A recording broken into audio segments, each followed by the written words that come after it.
வந்து எப்படி இருக்கும் அப்படின்னா ஸ்ட்ராங்கா நிற்கும். ஸோ இல்லைன்னா வந்து பேஸ்மெண்ட் சரியில்லைன்னா ஒரு பில்டிங்கே நம்ம என்ன பண்ண முடியாது, கட்ட முடியாது.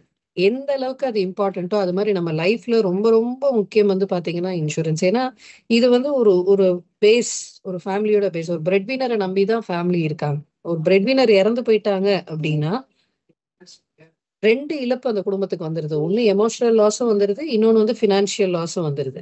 பாசத்தை என்னைக்குமே நம்ம என்ன பண்ண முடியாது, ஈடுகட்ட முடியாது. பட் ஃபினான்ஷியல் லாஸ என்ன பண்ணலாம்னா காம்பன்சேட் பண்ணலாம்.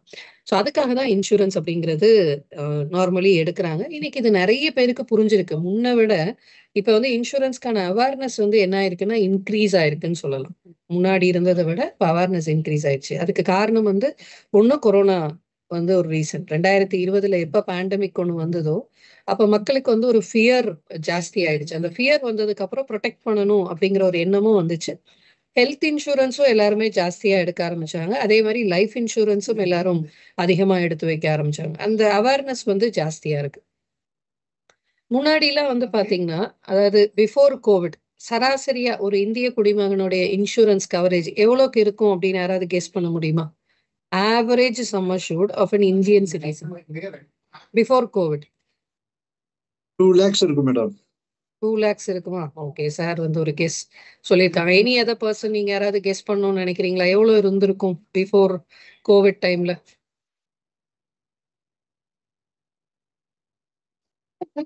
டேர்ம் பாலிசினா 50 lakhs மேடம். நான் சொல்றது மணி பேக் பாலிசில 2 lakhs போட்டிருக்காங்க. Money back policy. Okay.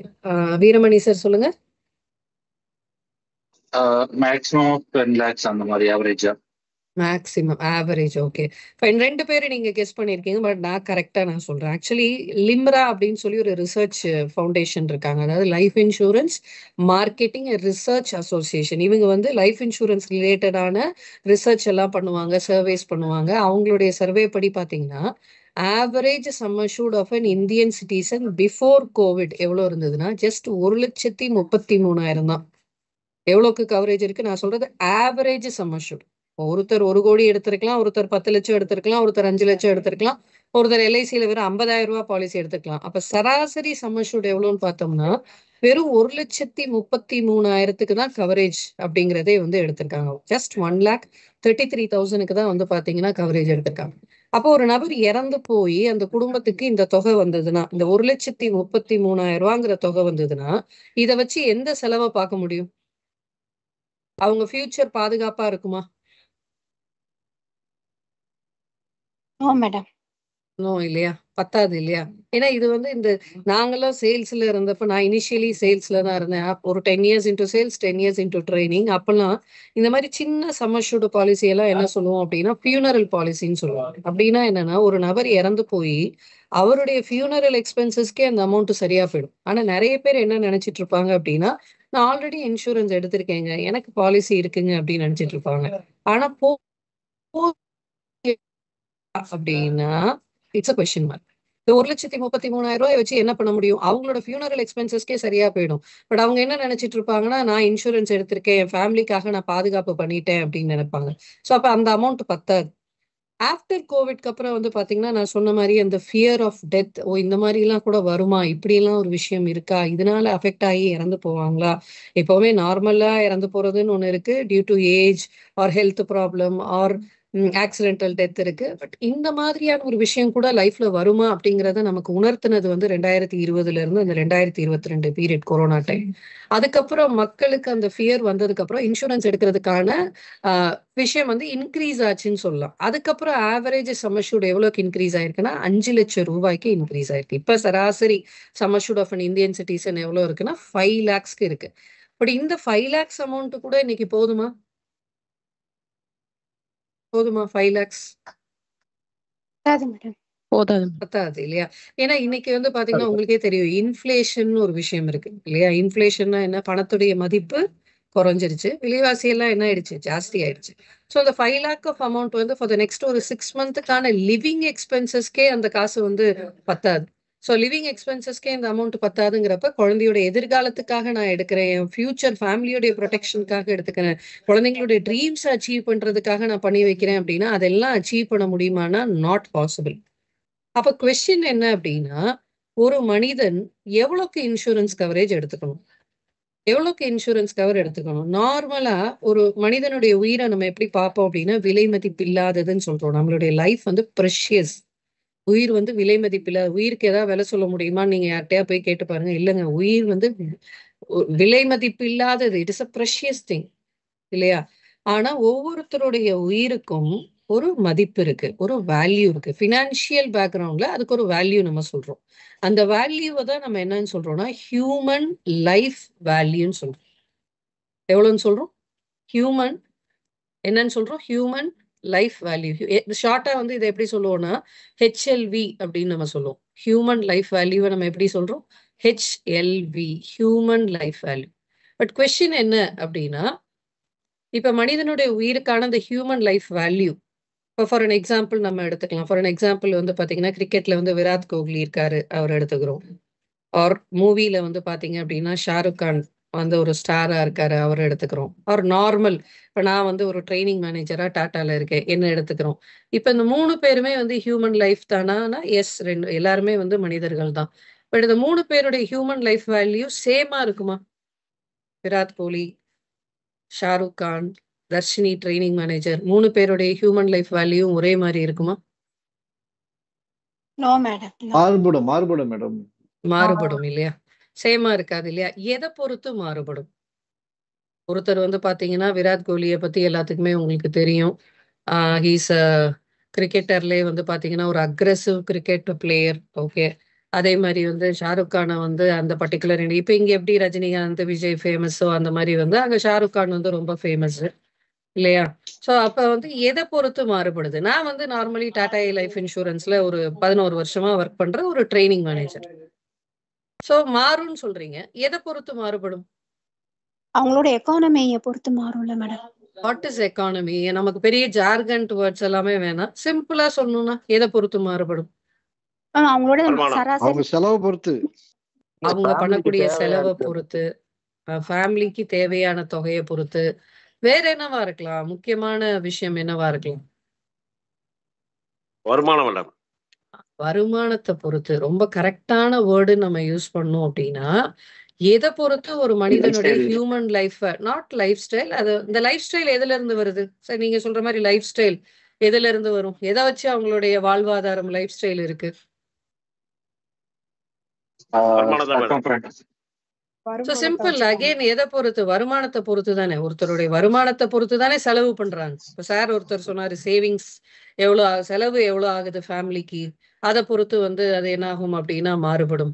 But இது எல்லாமே பேஸ் எங்க இருந்து வருது? எதுல இருந்து வருது இந்த பேஸ்? ஸோ எல்லாமே அவங்களுடைய இன்கம் பொறுத்து தான் வருது. இதை தான் நம்ம என்னன்னு சொல்றோம்னா, இன்கம் ஏர்னிங் கெப்பாசிட்டி அப்படின்னு நம்ம சொல்றோம். இந்த ஹியூமன் லைஃப் வேல்யூ எதை பொறுத்து மாறுபடுதுன்னா, ஒரு மனிதனுடைய பேர்லையோ, புகழ்லையோ, இல்லை ஜெண்டர்லையோ, அதை பொறுத்தெல்லாம் வந்து மாறுபடுறது இல்லை. எதை பொறுத்து மாறுபடுதுன்னா, அவங்களோட இன்கம் ஏர்னிங் கெப்பாசிட்டியை பொறுத்து என்ன ஆகுது அப்படின்னா அது சேஞ்ச் ஆகுது. அப்போ ஒருத்தருடைய இன்கம் ஏர்ன் பண்ணக்கூடிய கெப்பாசிட்டியை பொறுத்து அவரோட ஹியூமன் லைஃப் வேல்யூ மாறுது. அப்போ அதுக்கு தகுந்த மாதிரி தான் அவர் என்ன பண்ணணும் அப்படின்னா, இன்சூரன்ஸ் கவரேஜை அவர் என்ன பண்ணிக்கணும்? எடுத்துக்கணும். இன்சூரன்ஸ் கவரேஜ் அவர் என்ன பண்ணிக்கணும்? அதுக்கு தகுந்த மாதிரி தான் அவர் என்ன பண்ணிக்கணும் அப்படின்னா எடுத்துக்கணும். ஓகே. ஸோ இதை தான் வந்து நம்ம என்னன்னு சொல்றோம் அப்படின்னா, ஹியூமன் லைஃப் வேல்யூ. இப்போ இன்சூரன்ஸ் கம்பெனி எல்லாம் எப்படி கொடுக்குறாங்கன்னா, ஒரு மனிதனுக்கு எவ்வளோக்கு இன்சூரன்ஸ் கவரேஜ் எடுத்துக்கலாம், அப்போ ஹியூமன் லைஃப் வேல்யூக்கு ஈக்குவலா அவர் என்ன பண்ணிக்கலாம் அப்படின்னா இன்சூரன்ஸ் கவரேஜ் எடுத்துக்கலாம். அதுக்கு மேல அவர் இன்சூரன்ஸ் கவரேஜ் என்ன பண்ண முடியாது, எடுத்துக்க முடியாது. அப்ப அந்த ஹியூமன் லைஃப் வேல்யூவை எப்படி கால்குலேட் பண்றாங்க? அப்ப பர்சன் டு பர்சன் இது என்ன ஆகுது? மாறுபடுது. ஒவ்வொரு மனிதனுக்கும் ஃபினான்ஷியலி நம்ம ஒரு வேல்யூவை ஃபிக்ஸ் பண்றோம். இப்போ எப்படி நம்ம ஒரு ட்ரெஸ் போய் பர்ச்சேஸ் பண்ணலாம் அப்படின்னு போய் நம்ம ஒரு கடைக்கு போறோம், ட்ரெஸ்ஸை பார்க்குறோம், வரிசையா பார்த்துட்டே இருப்போம். ஒரு ட்ரெஸ் பிடிச்சிருக்குன்னா ஃபர்ஸ்ட் நம்ம அடுத்து என்ன பார்ப்போம்? என்ன எடுத்து பார்ப்போம் நம்ம? அதோட விலை என்னன்னு பார்ப்போம். எஸ், இததான் வந்து நம்ம என்னன்னு சொல்லுவோம்? எம்ஆர்பி அப்படின்னு நம்ம சொல்லுவோம் இல்லையா? மேக்சிமம் ரீட்டைல் பிரைஸ் அப்படின்னு சொல்லுவோம் இல்லையா? எம்ஆர்பின்னு சொல்லுவோம். ஸோ அதே மாதிரிதான் நம்ம ஒவ்வொருத்தருக்கும் ஒரு எம்ஆர்பி இருக்கு. நம்ம ஒவ்வொருத்தருக்கும் என்ன இருக்கு? ஒரு எம்ஆர்பி இருக்கு. மேக்சிமம் ரீட்டைல் பிரைஸ்ங்கிறது இருக்கு. எப்படி வந்து ஒரு ட்ரெஸ்ஸுக்கு வந்து பாத்தீங்கன்னா ஒரு ட்ரெஸ்ல வந்து பிரைஸ் டேக் இருக்கோ, அது மாதிரி நமக்கும் வந்து ஒரு இன்விசிபிளான ஒரு பிரைஸ் டேக் இருக்கு. அதை தான் நம்ம என்னன்னு சொல்றோம்னா ஹியூமன் லைஃப் வேல்யூ அப்படிங்கிறது சொல்றோம். அப்ப இந்த ஹியூமன் லைஃப் வேல்யூவை எப்படி கால்குலேட் பண்ணலாம்? இன்சூரன்ஸ் கம்பெனி வந்து ஹியூமன் லைஃப் வேல்யூக்கு ஈக்குவலா தான் கவரேஜே கொடுப்பாங்க. ஓகே, அதுக்கு மேல ஒரு நபர் என்ன பண்ண முடியாது, இன்சூரன்ஸ் எடுக்க முடியாது. அது கம்மியா நிறைய பேர் எடுக்கலாம். சோ இப்ப இதுக்கும் ஒரு சர்வே பண்ணி பார்த்தாங்க, எத்தனை பேர் போதுமான அளவு இன்சூரன்ஸ் கவரேஜ் எடுத்திருக்காங்க அப்படின்னு பார்த்தோம்னா 100 பேர் எடுத்துக்கிட்டோம்னா வெறும் 7.5% மக்கள் மட்டும்தான் போதுமான அளவுக்கு இன்சூரன்ஸ் கவரேஜ் எடுத்திருக்காங்க. 92.5% ஆஃப் தி பீப்புள் போதுமான அளவுக்கு இன்சூரன்ஸ் கவரேஜ் எடுக்கல, ஆர் நிறைய பேர் இன்சூரன்ஸே எடுக்கல, அண்டர் இன்சூர்டா இருக்காங்க. அப்ப எவ்வளவுக்கு அவங்களுக்கு கவரேஜ் வேணும்னு கண்டுபிடிக்கக்கூடிய ஒரு விஷயம் இருக்கு. அதுதான் அந்த ஹியூமன் லைஃப் வேல்யூ கால்குலேஷன். ஏன்னா இது நமக்கு கட்டாயம் தெரியணும். இந்த கான்செப்ட் ஏன் தெரியுமா தெரியணும், நீங்க யார்கிட்ட போயிட்டு ஒரு இன்சூரன்ஸ் ரிலேட்டடா பேசினாலும் அவங்க சொல்லக்கூடிய விஷயம் என்ன அப்படின்னா, எனக்கு ஆல்ரெடி இன்சூரன்ஸ் இருக்கு, நான் ஆல்ரெடி போட்டுட்டேனே, எனக்கு ஒரு பாலிசி இருக்கு அப்படின்னு சொல்லுவாங்க. நிறைய பேருக்கு அவங்க பேர்ல பாலிசியே இருக்காது. ஒய்ஃப் பேர்ல பாலிசி போட்டிருப்பாங்க, குழந்தை பேர்ல பாலிசி கட்டுவார், அவர் பேர்ல பாலிசி இருக்கானா இருக்காது. சில பேருக்கு அவங்க பேர்ல பாலிசி எடுத்திருக்க மாட்டாங்க, எடுத்திருப்பாங்க, ரொம்ப கம்மியான அளவுக்கு கவரேஜ் எடுத்திருப்பாங்க.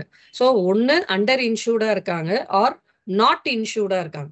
7.5% மக்கள் தான் தனக்கு எவ்வளவுக்கு இன்சூரன்ஸ் கவரேஜ் வேணுமோ அதுக்கு ஈக்குவலா என்ன பண்ணிருக்காங்கன்னா இன்சூரன்ஸ் கவர் எடுத்திருக்காங்க. அப்ப இந்த ஹியூமன் லைஃப் வேல்யூக்கு ஈக்குவலா தான் ஒரு நபருக்கு நம்ம என்ன பண்ண முடியும்னா இன்சூரன்ஸ் கவரேஜே தர முடியும்.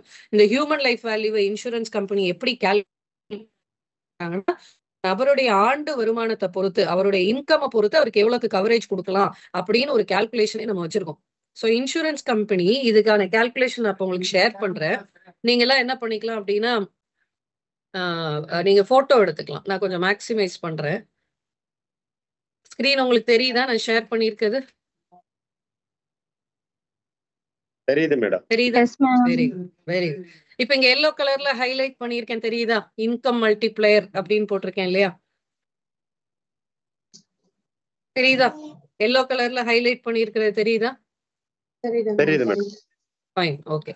சோ இப்போ நான் இப்ப சொல்ல போற கால்குலேஷன் வந்து இப்படிதான் இன்சூரன்ஸ் கம்பெனி கால்குலேட் பண்றாங்க, நம்ம கம்பெனி இப்படிதான் கால்குலேட் பண்றாங்க. இப்போ ஒரு பர்சன் வந்து எனக்கு ஒரு இன்சூரன்ஸ் வேணும், இப்போ எனக்கு ஒரு 10 கோடிக்கு வேணும் கவரேஜ், நான் பணம் கட்ட ரெடியா இருக்கேன் அப்படின்னா just like the 10 crore coverage வந்து இன்சூரன்ஸ் கம்பெனி கொடுக்க மாட்டாங்க. அவருடைய எலிஜிபிலிட்டி என்ன, அவர் ஹியூமன் லைஃப் வேல்யூ என்ன, அதுக்கு ஈக்குவலா மட்டும்தான் கவரேஜ் கொடுப்பாங்க. அதுக்கு மேல ஒரு நபர் அப்ளை பண்ணா கூட நம்ம என்ன பண்ண மாட்டோம்னா கொடுக்க மாட்டோம். அப்ப அந்த ஹியூமன் லைஃப் வேல்யூவை எப்படி கண்டுபிடிக்கிறாங்கன்னா, ஃபர்ஸ்ட் வந்து அந்த நபருடைய வயசு என்னன்னு பார்க்கணும், ஏஜ் என்னன்னு பார்க்கணும். ரெண்டாவது அவருடைய ஆனுவல்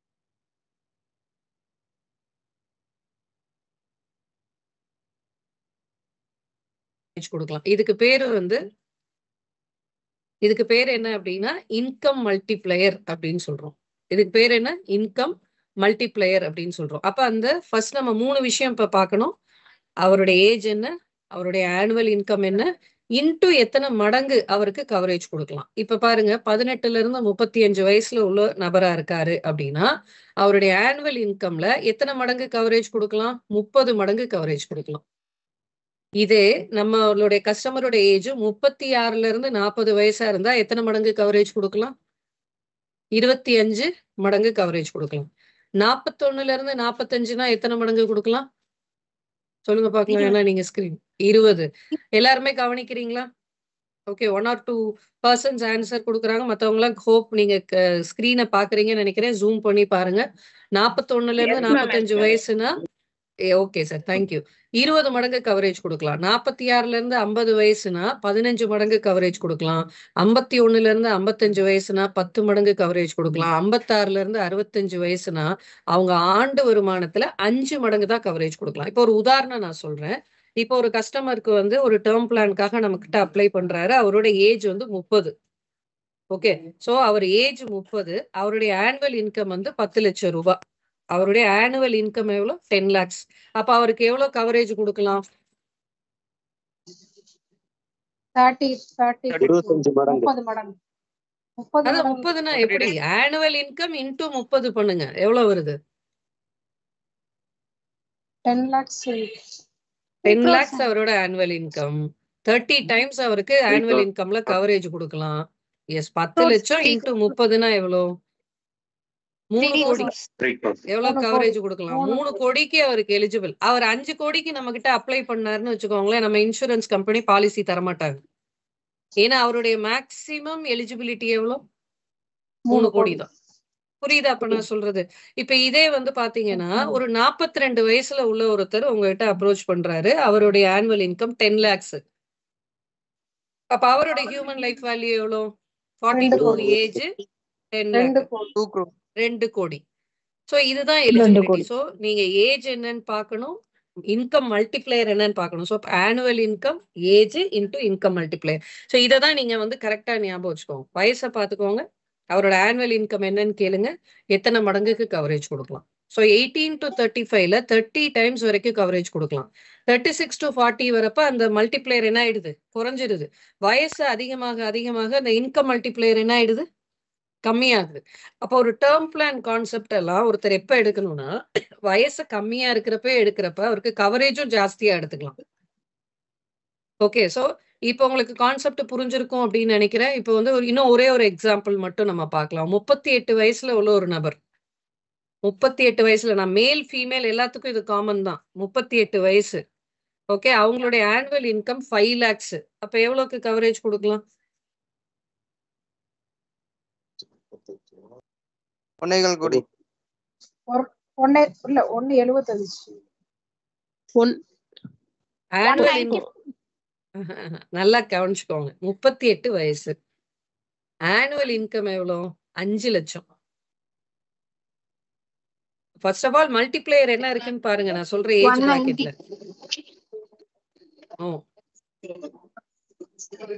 மல்டிப்ளையர் என்ன இருக்கு? நோ மேடம், தப்பு. ஓகே, சார் சொல்றதுதான் கரெக்ட்.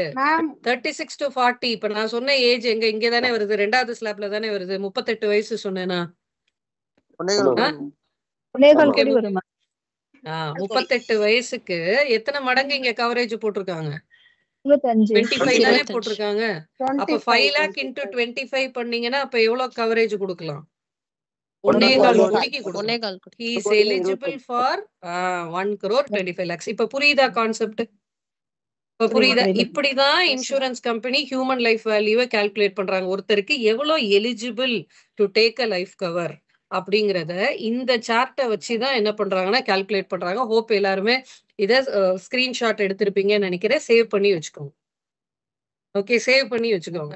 இந்த பக்கத்து இருக்கிறது என்ன மேடம்னு நீங்க கேட்கலாம். இது என்ஹான்ஸ்டு இன்கம் மல்டிப்ளையர். எப்ப வந்து ஒரு கஸ்டமர் வந்து 2.25 கோடிக்கு மேல கவரேஜ் எடுக்கிறாரோ அப்ப இன்கம் மல்டிப்ளையர் நம்ம என்ன பண்றோம்னா அவங்களுடைய ஆக்குபேஷனை பொறுத்து இன்கம் மல்டிப்ளையரை சேஞ்ச் பண்ணியிருக்கோம். இது வந்து எல்லா டைம்லயும் நம்ம பயன்படுத்த மாட்டோம். அதனால நீங்க மைண்ட்ல நல்ல ஞாபகமா மனப்பாடமா வச்சுக்க வேண்டியது இந்த ஃபர்ஸ்ட் 2 காலம் மட்டும் வச்சுக்கோங்க. திஸ் இஸ் அப்ளிகபிள்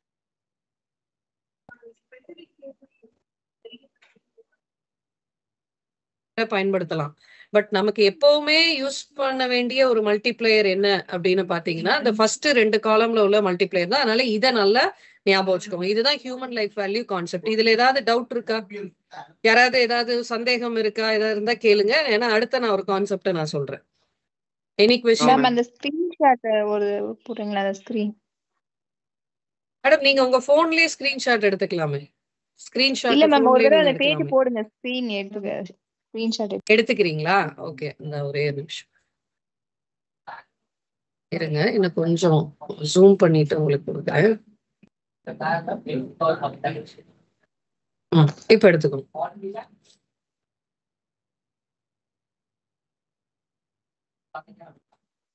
சோ கிளியரா? Fine, okay. இதுதான் வந்து எல்லா இன்சூரன்ஸ் கம்பெனி இந்த மெத்தடை ஃபாலோ பண்றாங்க. இந்த மெத்தட் படிதான் ஒருத்தருக்கு எவ்வளவுக்கு இன்சூரன்ஸ் கவரேஜ் கொடுக்கலாம் அப்படின்னு சொல்லி கால்குலேட் பண்ணி என்ன பண்றாங்கன்னா கொடுக்குறாங்க. இது வந்து ஒரு லைக் மேத்தமெட்டிக்கல் கால்குலேஷன் மாதிரி இருக்கு. பட் நார்மலி நீங்க ஒரு கஸ்டமர் கிட்ட போயிட்டு சார் இந்த மாதிரி ஹியூமன் லைஃப் வேல்யூ கான்செப்ட் இருக்கு, அந்த ஹியூமன் லைஃப் வேல்யூக்கு ஈக்குவலா நீங்க வந்து இன்சூரன்ஸ் கவரேஜ் எடுத்துக்கணும், அப்பதான் வந்து குடும்பத்துக்கு பாதுகாப்பு இருக்கு, உங்களுடைய ஆனுவல் இன்கம் என்னன்னு சொல்லுங்க அப்படின்னு நம்ம கேட்கிறோம்னா நார்மலி ஆனுவல் இன்கம் யாரா இருந்தாலும் சொல்றதுக்கு என்ன பண்ணுவாங்கன்னா தயக்கப்படுவாங்க, ஹெசிடேட் பண்ணுவாங்க. இப்ப நான் வந்து ஒரு கஸ்டமர் கிட்ட எப்படி இந்த கான்செப்டை ஈஸியா சொல்லலாம் அப்படிங்கிறதுக்கு நான் ஒரு சின்ன ஒரு எக்ஸாம்பிள் நான் சொல்றேன். இந்த மெத்தட் வந்து நீங்க கஸ்டமர்கிட்ட பேசுறப்ப ஈஸியா நீங்க பயன்படுத்தலாம். இப்ப நான் சொல்ற மெத்தடுக்கு பேரு, இதுவும் ஹியூமன் லைஃப் வேல்யூவை தான் நம்ம கண்டுபிடிக்க போறோம். பட் இந்த மெத்தடுக்கு பேர் என்ன அப்படின்னா மந்த்லி எக்ஸ்பென்சஸ் மெத்தட். இந்த மெத்தடுக்கு பேர் என்ன? Monthly expenses method. ஸோ கஸ்டமர்கிட்ட நீங்க என்ன கேட்கணும் அப்படின்னா, சார் உங்க வீட்டில் மாசம் மந்த்லி எக்ஸ்பென்சஸ் எவ்வளோ ஆகுது சார், இன்க்ளூடிங் நீங்க பே பண்றப்போ கடன் இருக்கும் எல்லா செலவும் சேர்த்து எவ்வளோ சார் ஆகுது மாசம் அப்படிங்கிறது கேளுங்க. மந்த்லி எக்ஸ்பென்சஸ் எவ்வளோ அப்படிங்கிறது கேளுங்க. இப்ப மந்த்லி எக்ஸ்பென்சஸ் வந்து பாத்தீங்க அப்படின்னா, ஒரு நபர் என்ன சொல்றாருன்னா, நான் உதாரணத்துக்கு தான் நான் இங்க எடுத்துக்கிறேன். Maybe family to family amount என்ன ஆகும், மாறுபடும். நான் இப்ப எவ்வளவு எடுத்திருக்கேன்? 50,000. ஸோ எந்த கஸ்டமர் கிட்ட நீங்க போய் ஃபர்ஸ்ட் பேசினப்பயுமே அவர் சொல்ற விஷயம் என்ன, ஆல்ரெடி நான் இன்சூரன்ஸ் எடுத்திருக்கேன்னு சொல்லுவாரு. அப்ப ஃபர்ஸ்ட் நம்ம என்ன பண்ணோம் அப்படின்னா, சார் அப்ரிஷியேட் பண்ணுங்க சார், நல்ல விஷயம் சார், நீங்க ஆல்ரெடி இன்சூரன்ஸ் எடுத்திருக்கிறீங்க, ஃபேமிலியை பத்தி ப்ரிகாஷனா நீங்க திங்க் பண்ணி பண்ணியிருக்கீங்க, very good. So first appreciate பண்ணுங்க.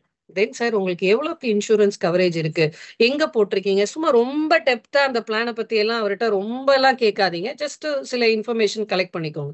ஆல்ரெடி அவர் வந்து எனக்கு ஒரு 5 லட்சத்துக்கு இன்சூரன்ஸ் இருக்குன்னு சொல்றாரா, ஜஸ்ட் நோட் பண்ணிக்கோங்க. சூப்பர் சார், நான் ஒரு சின்ன கால்குலேஷன் உங்களுக்கு நான் சொல்றேன். ஒரு நபர், அதாவது ஒரு குடும்ப தலைவருக்கு எவ்வளவுக்கு இன்சூரன்ஸ் கவரேஜ் இருக்கணும் அப்படின்னு கண்டுபிடிக்கிறதுக்கு ஒரு சின்ன கால்குலேஷன் இருக்கு சார், நான் சொல்றேன், அதை பாருங்க. நீங்க போதுமான அளவுக்கு இன்சூரன்ஸ் கவரேஜ் எடுத்திருந்தீங்கன்னா வெல் அண்ட் குட், நல்ல விஷயம். நான் மற்ற விஷயத்தை பத்திலாம் நான் உங்களுக்கு எக்ஸ்பிளைன் பண்றேன். ஒருவேளை இல்லைன்னா என்ன பண்ணலாம் அப்படிங்கிறதுக்கான அட்வைஸ் வந்து நான் உங்களுக்கு கொடுக்குறேன்.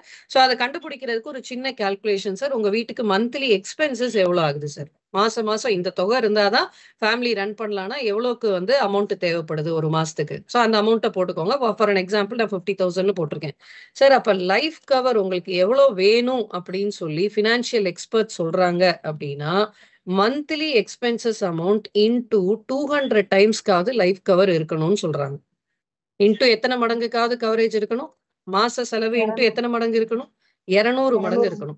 அப்ப 50,000 இன்டூ 200 போட்டோம்னா எவ்வளவு வருது? 1 கோடி மேடம். 1 கோடி ரூபாய். 1 கோடி ரூபாய், 1 கோடி ரூபாய்க்கு லைஃப் கவர் இருக்கணும். நீங்க நினைக்கலாம் சார் ஏன் 1 கோடி ரூபாய்க்கு கவரேஜ் இருக்கணும் அப்படின்னா, சார் ஒரு முக்கியமான விஷயம் இருக்கு. என்ன அப்படின்னா, life is full of risk. Life is full of risk.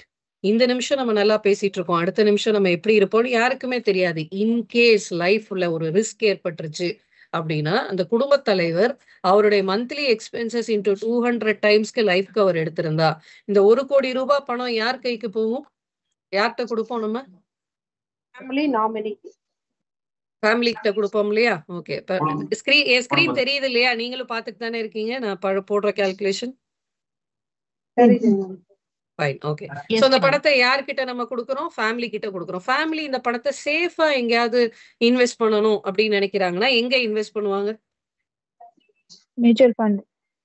Mutual ஃபண்ட்ல வந்து ரிட்டர்ன்ஸ் வந்து வேரியேஷன், ஃபிளக்சுவேஷன்ஸ் இருக்கும் இல்லையா? சேஃப் இன்வெஸ்ட்மெண்ட்னா எங்க போடுவோம்? பேங்க்ல ஃபிக்ஸட் டெபாசிட் போடுவோம். சோ ஃபிக்ஸட் டெபாசிட்ல எவ்வளவு பர்சன்டேஜ் வட்டி வரும், ரேட் ஆஃப் இன்ட்ரெஸ்ட்?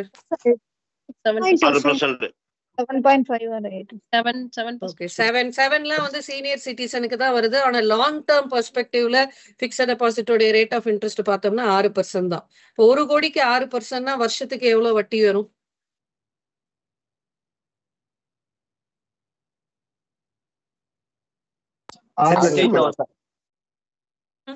கால்குலேட்டர் எடுத்து போடணும். 6 லட்சம் ரூபாய். இது வந்து வருஷ வட்டி, இயர்க்கான இன்ட்ரெஸ்ட் அமௌண்ட். கரெக்டா? இதை டிவைட் பை 12 பண்ணீங்கன்னா, 6 லட்சத்தை 12ஆல டிவைட் பண்ணீங்கன்னா மாசம் எவ்வளவு வட்டி வரும்? 50,000 ரூபாய் வட்டி வரும். அப்ப அவரு உயிரோட இருக்கிறப்ப அவர் ஃபேமிலிக்கு அவர் என்ன கான்ட்ரிபியூட் பண்றாரோ மந்த்லி எக்ஸ்பென்சஸ்க்கு, ஒருவேளை அந்த நபரே இல்லை அப்படின்னா கூட month on month same amount வரும். சார் உங்களுடைய லைஃபுக்கும் உங்களுடைய மந்த்லி எக்ஸ்பென்சஸ் இன்டூ 200 டைம்ஸ்க்கு கவரேஜ் வேணும்னா 1 கோடி ரூபாய்க்கு கவரேஜ் வேணும். நீங்க ஆல்ரெடி எடுத்திருக்கிறது வந்து ஒரு 5 லட்சத்துக்கு எடுத்திருக்கீங்க. ஸ்டில் இன்னும் ப்ரொடெக்ஷன் கேப் வந்து 95 lakhsக்கு இருக்கு. உங்க ஃபேமிலியை நீங்க ஃபுல்லி ப்ரொடெக்ட் பண்ணணும் அப்படின்னா இன்னும் 95 lakhsக்கு நீங்க கவரேஜ் எடுக்கணும். ஏன்னா எப்பவுமே நம்மளுடைய பிரசன்ஸ்ல நம்ம வந்து சம்பாதிக்கிறோம், நம்ம ஃபேமிலியை பார்த்துப்போம். நம்மளுடைய ஆப்சன்ஸ்ல நம்ம ஃபேமிலிக்கான பாதுகாப்பு நம்ம தான் பண்ணி வைக்கணும். அப்போ உங்களுக்கு 1 crore கவரேஜ் அப்படிங்கிறது வேணும்.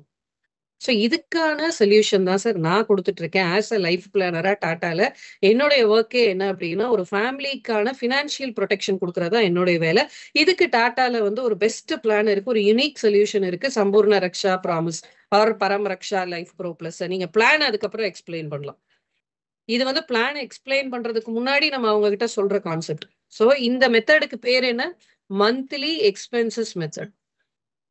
நான் ஏன் இந்த மெத்தடை யூஸ் பண்றேன்? அந்த ஹியூமன் லைஃப் வேல்யூ கால்குலேஷன் படி தான் இன்சூரன்ஸ் கம்பெனி கவரேஜ் கொடுக்க போறாங்க. ஆனா கஸ்டமர் கிட்ட நீங்க அதெல்லாம் சொன்னீங்கன்னா அவருக்கு எதுவுமே புரியாது. இப்ப நம்ம அவர்கிட்ட நம்ம என்ன எக்ஸ்பிளைன் பண்ணலாம் அப்படின்னா, இந்த மெத்தட் வந்து கஸ்டமர் கிட்ட நீங்க கான்வர்ஸ் பண்றதுக்கு ஈஸியா இருக்கும். சார் எவ்வளோக்கு ஒரு குடும்ப தலைவருக்கு கவரேஜ் வேணும்னா மந்த்லி எக்ஸ்பென்சஸ் இன்டூ 200 டைம்ஸ்க்கு வேணும் சார். ஏன் 200 டைம்ஸ்க்கு வேணும்?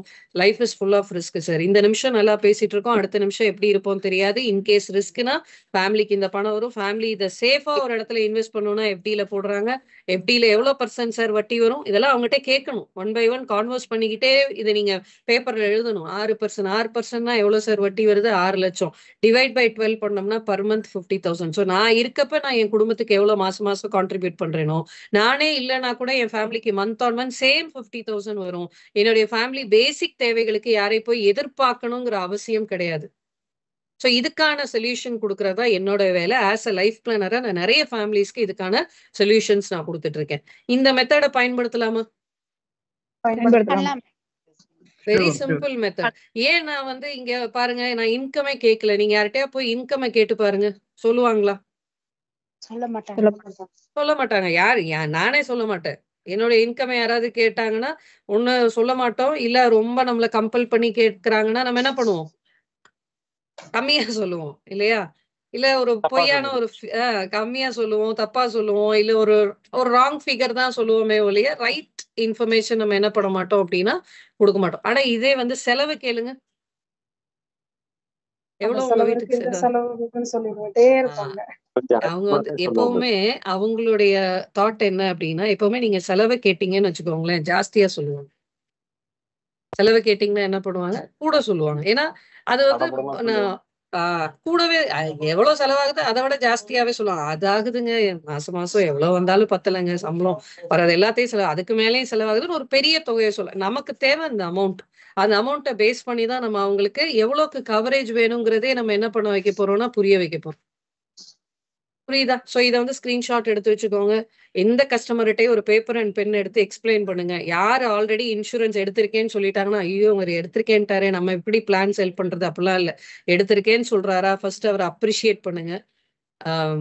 அக்னாலேஜ் பண்ணிக்கோங்க. அக்னாலேஜ்னா என்ன? ஃபர்ஸ்ட் அக்செப்ட் பண்ணிட்டு அவர் அப்ரிஷியேட் பண்ணிட்டு, சார் ஒரு குடும்ப தலைவருக்கு எவ்வளவுக்கு இன்சூரன்ஸ் கவரேஜ் வேணும்னு கண்டுபிடிக்கிற ஒரு சின்ன கால்குலேஷன் இருக்கு, நான் சொல்றேன் பாருங்க. நீங்க போதுமான அளவுக்கு எடுத்திருக்கீங்கன்னா வெல் அண்ட் குட். நம்ம மத்த விஷயங்களை பத்தி டிஸ்கஸ் பண்ணலாம். பாப்பாவுடைய ஃபியூச்சரை பத்தி எல்லாம் நம்ம டிஸ்கஸ் பண்ணலாம். ஒருவேளை நீங்க போதுமான அளவு கவரேஜ் எடுக்கலன்னா என்ன பண்ணலாம்னு நான் சொல்றேன் அப்படின்னு சொல்லிட்டு இந்த மெத்தடை நீங்க யூஸ் பண்ணுங்க. ரொம்ப யூஸ்ஃபுல்லா இருக்கும். கிளியரா? ஓகே. ஸோ மத்தவங்க கிட்ட எல்லாம் சாட் பாக்ஸ்ல ஒரு கிளியர் மெசேஜ், கிளியர்னு ஒரு மெசேஜ் போடலாமா? கிளியர்னு ஒரு மெசேஜ் போடுங்களேன். ஐ வாண்ட் சாட் பாக்ஸ்ல போடுங்க. Thank you Sureshkumar sir. ஓகே, சில பேர் தம்ஸ் அப் கொடுக்குறீங்க, நிறைய பேர் இதுல சாட் பாக்ஸ்ல கிளியர்னு போட்டுட்டீங்கன்னா we can proceed to the next topic. So இதான் ஹியூமன் லைஃப் வேல்யூ. ஈஸியா ஒரு கஸ்டமருக்கு வந்து இம்பார்ட்டன்ஸை புரிய வைக்கலாம். ஏன்னா ஸ்டாண்டர்ட் ஆஃப் லிவிங் வந்து இன்னைக்கு எல்லார் ஃபேமிலியிலேயும் அவங்க இன்கமை பேஸ் பண்ணி தான். சார் சொன்னாங்க லைஃப் ஸ்டைல். இந்த லைஃப் ஸ்டைல் எங்க இருந்து வருது? வருமானத்தை வச்சு தானே வருது. வருமானமே நின்று போச்சு, குடும்ப தலைவர் இல்ல, வருமானமே நின்று போச்சுன்னா ஸ்டாண்டர்ட் ஆஃப் லிவிங் எப்படி இருக்கும்? ஃபேமிலி வந்து கஷ்டப்படுவாங்க. Yes, spending pattern differs. But இந்த ஸ்பெண்டிங் எதை பொறுத்து இருக்கு? இன்கமை பொறுத்து தான் இருக்கு இல்லையா? நீங்க ரெண்டும் ஒண்ணுதான். நீங்க இன்கம் மெத்தட்னு போட்டாலும் இதே தான். மந்த்லி இன்கம் இன்டு 200 டைம்ஸ் தான். ஏன்னா அந்த இன்கமை பேஸ் பண்ணி தான் அவங்க செலவு பண்றாங்க. இன்கம்க்கு மேல யாராலையும் செலவு பண்ண முடியாது. அப்ப எக்ஸ்பென்சஸும் இன்கமும் கிட்டத்தட்ட சிமிலரா இருக்கும். பட் வந்து என்ன,